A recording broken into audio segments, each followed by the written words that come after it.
Good morning to all of you. How are you?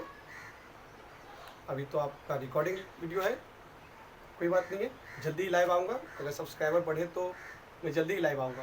Okay, चलिए आज पढ़ते हैं compound interest for class 8, specially for class 8। Okay, class 8 में compound interest पढ़ना है।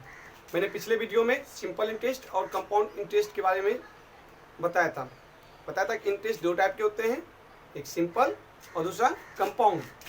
तो सिंपल के बारे में पढ़ चुके थे जो क्लास 6-7 में ही पढ़ते हैं मेनली। अब क्लास 8 के लिए पढ़ते हैं कंपाउंड इंटरेस्ट। कंपाउंड इंटरेस्ट किसे कहते हैं? जब हम लोग सिंपल इंटरेस्ट में क्या समझते हैं, जो रुपया किसी से उधार लेते हैं, चाहे बैंक से लोन ले या किसी व्यक्ति से लोन ले, तो उस रुपया के बदले में कुछ फिक्स रेट देते हैं। उस रेट के अनुसार जो हम लोग को एक्स्ट्रा रुपया वापस करते हैं वो इंटरेस्ट होता था। वो सिंपल तरीका से वापस करते थे, चाहे 5 साल के लिए रखे या 10 साल के लिए रखे। लेकिन कंपाउंड इंटरेस्ट ये कंपाउंडेड होते जाता है। कंपाउंडेड मीन समझते हैं आप? जोड़ना, बार बार जोड़ना। एक ही रुपया में इंटरेस्ट को जोड़ के फिर से उसको प्रिंसिपल बना लिया जाता था और फिर से उस पर इंटरेस्ट लिया जाता है, वो कंपाउंड इंटरेस्ट कहलाता है। एग्जाम्पल के लिए हम लोग समझे और डिफरेंस समझे। सिंपल इंटरेस्ट में क्या था, अगर हम किसी से 100 रुपीज़ 10 रुपीज़ रेट से 2 ईयर्स के लिए लेते थे, तो 100 रुपीज़ को 10% के रेट से 2 ईयर के लिए लेते थे, तो इसका कितना होता था वैल्यू? 20 SI। तो अमाउंट कितना हो जाता था? 100 + 20। अमाउंट कितना हो गया? 120। अब देखिए यही चीज अगर हम लोग कंपाउंड इंटरेस्ट पे लेते तो कितना डिफरेंस हो जाता।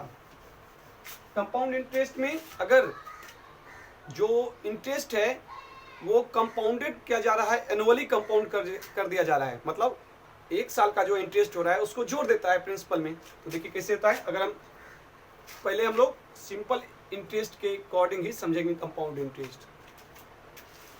टाइम कितना दिया हुआ है? 2 ईयर, प्रिंसिपल 100 और रेट 10%, जो भी जस्ट निकाले थे, जिसका 120 निकला था सिंपल इंटरेस्ट। अब इसमें देखिए और कह रहा है कि कंपाउंडेड, एनुअली कंपाउंडेड, क्या? Annually compounded. उस टाइम हम लोग क्या करेंगे? 2 ईयर्स है, एनुअली कंपाउंड कर रहा है, इसमें कितने? 2 अलग अलग ईयर्स है। तो हम देखिए कैसे निकालते हैं। तो पहले इंटरेस्ट निकालते हैं। इंटरेस्ट इक्वल सिंपल इंटरेस्ट कैसे निकालते थे? अभी हम लोग सिर्फ समझ रहे हैं क्या डिफरेंस है सिंपल इंटरेस्ट और कंपाउंड इंटरेस्ट में। 100 प्लस रेट 10 प्लस टाइम 1/100, ये कितना हो गया? 10 रुपीज़ हो गया। अमाउंट कितना हो गया? 100 + 10 = 110। ये अमाउंट हो गया। अब इसी अमाउंट को सेकेंड ईयर के लिए लेगा फिर से वो, तो अब प्रिंसिपल कितना हो गया? 110। जो अमाउंट बचा था 1 साल के बाद वो अगले साल के लिए क्या हो गया? प्रिंसिपल हो गया। रेट सेम है 10% और टाइम भी अब 1 ईयर, क्योंकि 1 ईयर तो पहले ले चुका है। तो इंटरेस्ट कितना हो जाएगा? 110 + 10 × 10 × 1/100, 11 रुपीज़। तो कंपाउंड अमाउंट कितना हो गया? 110 + 11, अमाउंट = 121। आपको याद होगा सिंपल इंटरेस्ट के रेट से सेम रेट सेम रुपीज का कितना आया था? 120, जबकि कंपाउंड इंटरेस्ट से 121 आ रहा है। डिफरेंस है ना, ज़्यादा रुपया लगता है, इंटरेस्ट ज़्यादा होता है। और हमारे जो बैंक हैं इंडिया के बैंक, उस सारे बैंक कंपाउंड इंटरेस्ट, वर्ल्ड के भी सारे बैंक कंपाउंड इंटरेस्ट ही ऐड करते हैं। ठीक है, तो कंपाउंड इंटरेस्ट के बारे में अब हम लोग पढ़ेंगे। ये थी difference, compound interest and simple interest के बीच का डिफरेंस। अब हम लोग समझ चुके हैं सिंपल इंटरेस्ट और कंपाउंड इंटरेस्ट के बीच का डिफरेंस। अब निकालने के लिए जानेंगे। जब भी एनुअली कंपाउंडेड हो तो निकालना काफ़ी इजी है बाय फॉर्मूला। फॉर्मूला क्या है? अभी आपको पता ही है, प्रिंसिपल होना आवश्यक है, रेट भी होना जरूरी है और टाइम का भी पता होना जरूरी है। तो उस टाइम अमाउंट, पहले हम लोग डायरेक्ट अमाउंट निकालने के लिए सीखते हैं। Direct amount according to compound interest, formula क्या होता है, P into 1 plus rate by 100 पे पावर नंबर ऑफ ईयर्स। ध्यान रखिएगा, अगर कंपाउंडेड है तो number of years, compounded annually है तो नंबर ऑफ ईयर्स लिखते हैं, ठीक है। अब ही हम लोग CI निकालने के लिए सीखेंगे, कंपाउंड इंटरेस्ट, इससे कैसे निकालें। तो ये आपको पता है, एक सबसे पहले ऊपर में हम लोग जानते हैं अमाउंट इक्वल टू होता है प्रिंसिपल प्लस CI। तो CI that mean simple, sorry compound interest. तो कंपाउंड इंटरेस्ट इक्वल टू क्या होगा, अमाउंट माइनस प्रिंसिपल। तो कंपाउंड इंटरेस्ट अमाउंट, अमाउंट क्या है, P into 1 plus rate by 100 पे पावर नंबर ऑफ ईयर। यहाँ ध्यान रखिएगा, N means number of year, यहाँ हम लिख देते हैं N means number of compounded year, या ईयर सिर्फ लिख लीजिए, ठीक है। अगर एनुअली हो तो मैं हाफ ईयरली के लिए भी बता दूंगा। पहले एनुअली के लिए हम लोग सीख रहे हैं, जब कंपाउंडेड क्या हो, एनुअली हो, माइनस P। अब देखिए दोनों में P कॉमन है, P को हम लोग बाहर ले सकते हैं, तो बचा क्या, 1 प्लस R बाय 100 के power number of year minus 1। ये हो गया सिंपल इंटरेस्ट का फॉर्मूला, सॉरी कंपाउंड इंटरेस्ट का, सॉरी मुंह से निकल जाता है कभी कभी। और ये हो गया अमाउंट का फॉर्मूला, आप लिख सकते हैं। लेकिन ध्यान रखिएगा, इसमें बहुत चीज़ अभी सीखना बाकी है, वीडियो इतना छोटा नहीं होने वाला है। आप अमाउंट निकालने के लिए प्रिंसिपल 1 प्लस रेट बाय 100 पे पावर नंबर ऑफ ईयर्स लिख सकते हैं। कब, जब एनुअली ऐड हो। अभी हम लोग सीखेंगे हाफ एनुअल में क्या करेंगे। ये एग्जांपल बताने की जरूरत नहीं है, एग्जांपल डायरेक्ट सीखते हैं। आप लोग स्टैंडर्ड 8 के स्टूडेंट हो तो इतना छोटा छोटा एग्जांपल देने की जरूरत नहीं है। अभी हम लोग हाफ ईयरली के लिए एग्जांपल सीखेंगे एक बार।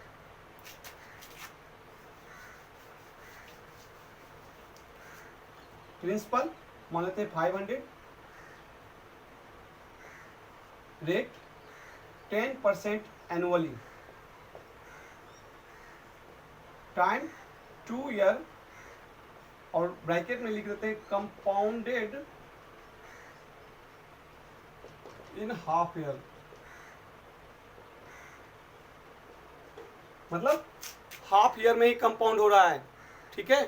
तो टाइम कितना हो जाएगा, आपको पता है एक ईयर में 2 हाफ ईयर होते हैं, तो 2 ईयर में कितने हाफ ईयर होंगे, 4 हाफ ईयर होंगे।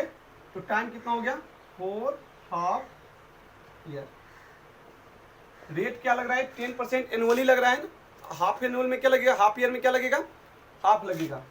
तो रेट कितना हो गया, 10/2 equal to 5% half yearly, half yearly. अब प्रिंसिपल, सॉरी प्रिंसिपल तो पता ही है, अमाउंट निकालना काफ़ी इजी हो गया, क्योंकि अमाउंट का फॉर्मूला क्या होता है, principal into 1 plus rate by 100 पे पावर नंबर ऑफ ईयर्स। यहाँ नंबर ऑफ ईयर्स 2 है, लेकिन यहाँ ध्यान रखना है कि कंपाउंड जो हो रहा है वो हाफ ईयर का हो रहा है, तो हाफ ईयर में नंबर ऑफ ईयर्स कितना है, 4। अभी देखिए प्रिंसिपल क्या है, 500, 1 प्लस रेट क्या है 5/100, और नंबर ऑफ, यहाँ पर ईयर नहीं, नंबर ऑफ हाफ ईयर, क्योंकि हाफ ईयर में काम कर रहा है। क्वेश्चन जो कर रहा है वो कर रहा है हाफ ईयरली हो रहा है कंपाउंडेड, तो हाफ ईयर क्या है 4।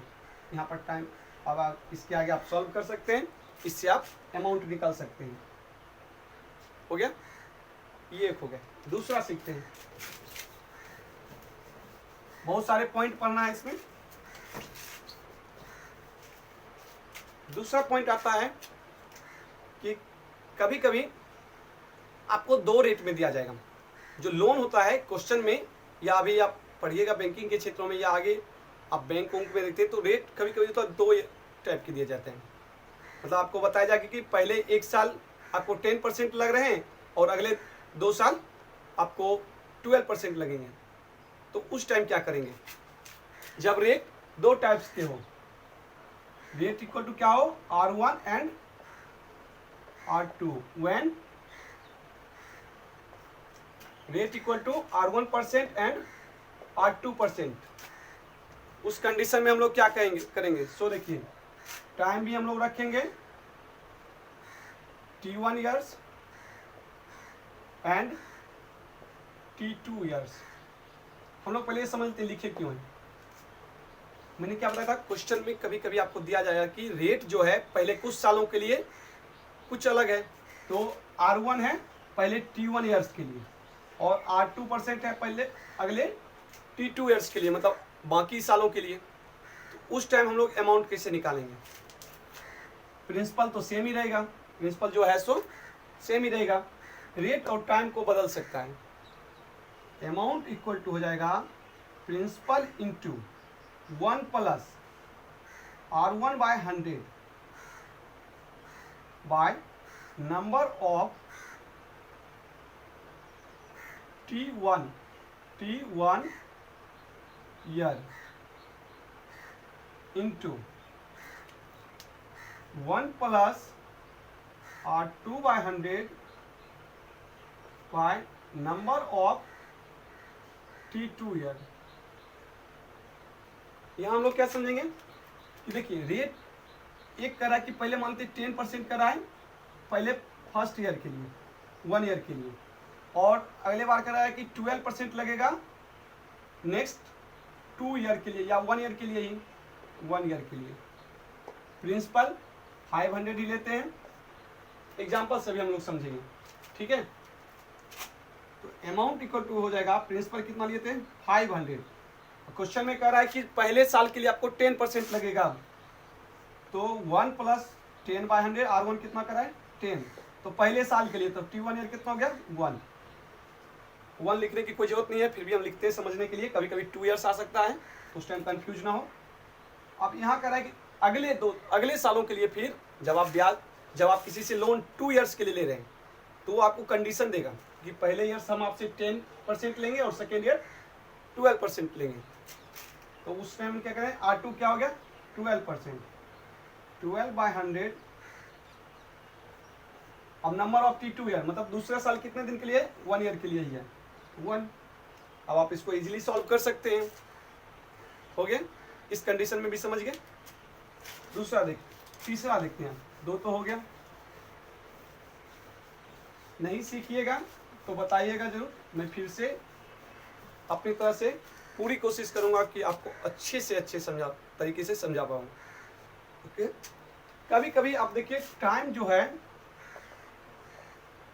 इक्वल टू होता है फ्रैक्शनल ईयर हो,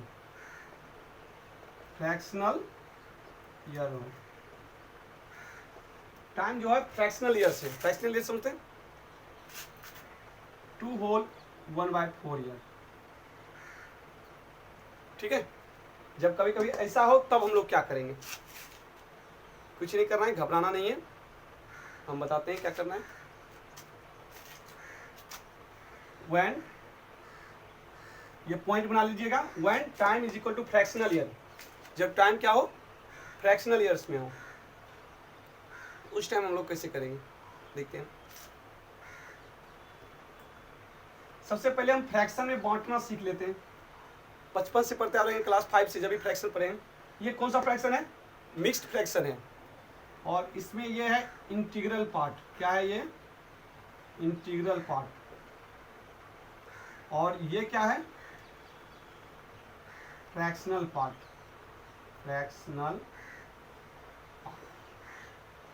ये हम लोग मिक्स्ड फ्रैक्शन में पढ़ चुके हैं। अभी हम लोग कंपाउंड इंटरेस्ट निकाल रहे हैं, ये सब दिमाग में नहीं रखना है। फॉर्मूला देखिए, अमाउंट इक्वल टू, सारे फॉर्मूला कॉपी पे नोट कर लीजिए एकदम। अगर समझ रहे हैं तो और अच्छी बात है, नहीं समझ रहे हैं तो 2 बार वीडियो देखिएगा, 3 बार देखिएगा, बिल्कुल समझिएगा।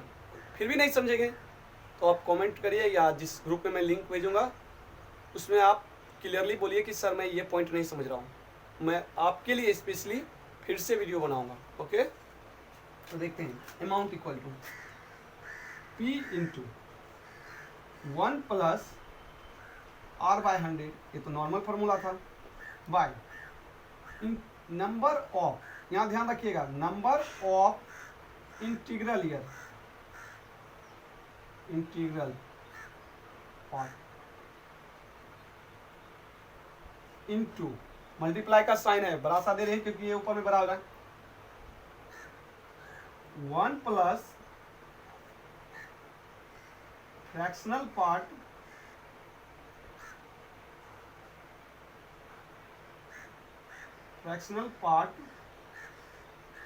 मल्टीप्लाई रेट बाय 100, और इसके पावर में कुछ नहीं होगा।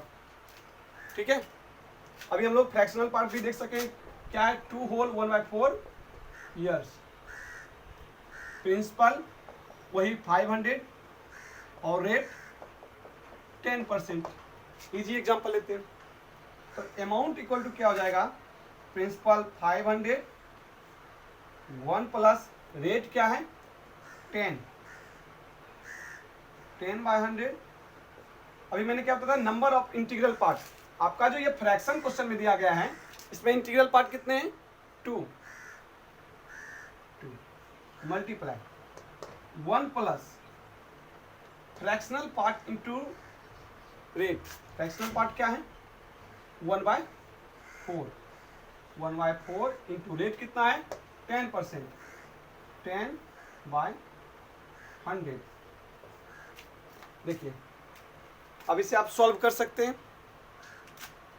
मैं सॉल्व कर देता हूं यहाँ पे, ये बॉक्स बना के छोटा सा, 500, 1 प्लस ये 0 से 0 कैंसिल, ठीक है, और ये 0 से ये 0 कैंसिल, 1 प्लस 1/10 इंटू, इस पे पावर 2 है, इंटू देख रहे हैं पावर 2 है, इंटू 1 प्लस, अब ये देखिए 1/4/10 है, तो अब ये क्या हो जाएगा 1/4 इंटू 1/10।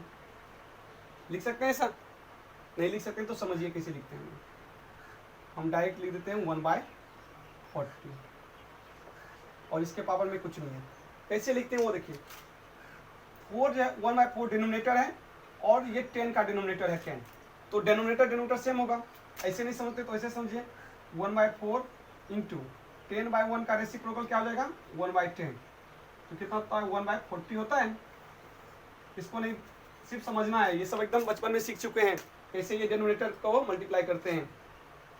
ठीक है, तो यहाँ देखिए ये हो गया 500 इंटू 10 प्लस 1 पे पावर 2 इंटू 40 एलसीएम देखते हैं तो 40 प्लस 1, जहाँ नहीं समझ में आएगा बताइएगा। 500 इंटू 11/10, अब देखिए स्क्वायर है तो 2 टाइम्स 11/10 इंटू 41/40। अब इसे सॉल्व कर लीजिए, आपका आ गया अमाउंट, इतना ईजी है। बस कंपाउंड इंटरेस्ट में आज के लिए इतना ही, अगर कुछ बचा हो तो कमेंट करिए, मिलते हैं नेक्स्ट वीडियो में। और वीडियो अच्छा लगे तो आपकी मर्जी, शेयर करिए या जो करना है, और ना अच्छा लगे तो मुझे ज़रूर बताइए, क्योंकि मैं जब इतना मेहनत कर रहा हूँ, जब मैं 90% मेहनत कर सकता हूँ तो 10% और मेहनत कर सकता हूँ आपके लिए। Okay, bye, take care, have a nice day, and हाँ, thank you so much watching my video. Okay, bye.